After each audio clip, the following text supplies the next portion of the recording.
রাত পোহালেই ২১শে জুলাই তৃণমূলের মেগা শো ধর্মতলা চলো। প্রতি বছরই শহীদ স্মরণকে সামনে রেখে এই শোতে ভিড় জমান রাজ্যের বিভিন্ন স্তরের তৃণমূল কর্মীরা। একদিন আগে থেকেই ক্ষুদিরাম অনুশীলন কেন্দ্রে এসে রাত কাটাবেন এবং সকালের আলো ফুটতে না ফুটতেই তারা চলে যাবেন ধর্মতলামুখী। তার আগে দক্ষিণ দিনাজপুর থেকে একদল তৃণমূল সমর্থক এখানে এসেছেন। আপনারা দক্ষিণ দিনাজপুর থেকে এসেছেন এবং আগামীকাল তৃণমূলের মেগা শো, সেখানে মমতা বন্দ্যোপাধ্যায় ভাষণ রাখবে, অভিষেক বন্দ্যোপাধ্যায় ভাষণ রাখবে, কি প্রত্যাশা রয়েছে?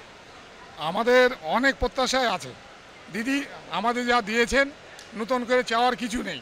সারা পশ্চিমবঙ্গের মানুষ আজকে যে সুখে আছেন, শান্তিতে আছেন এবং রাজ্য সরকার যে প্রকল্পগুলো আমরা পাচ্ছি, এরপরে আমাদের চাওয়া পাওয়ার আর কিছুই নেই। আমরা চাই দিদি যেভাবে আমাদের চালিয়ে যাচ্ছেন এইভাবে চালিয়ে যাক। রাজ্যের সমস্ত শ্রেণীর মানুষ, জাতি ধর্ম বর্ণ নির্বিশেষে যে শান্তির যে বাতাবরণ সৃষ্টি করেছেন, এটা একটা নজিরবিহীন ঘটনা। তাই আমরা প্রতি বছরের নয়, দক্ষিণ দিনাজপুর থেকে আমরা এসেছি। এটা আমাদের একটা শহীদদের উদ্দেশ্যে একটা তাদের একটা আমরা কি বলবো আপনাকে, যে তা শহীদদের একটা শ্রদ্ধা জানাবার উদ্দেশ্যে আমরা এসেছি। এটা শুধু তার পাশাপাশি এটা আমাদের একটা মহোৎসব।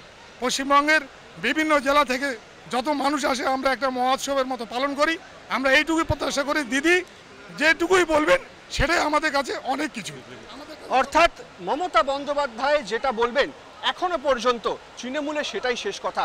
দক্ষিণ দিনাজপুর থেকে আগত তৃণমূল সমর্থকরা উৎসুক হয়ে রয়েছেন তৃণমূল সুপ্রিমো মমতা বন্দ্যোপাধ্যায় কালকে কি বার্তা দেন।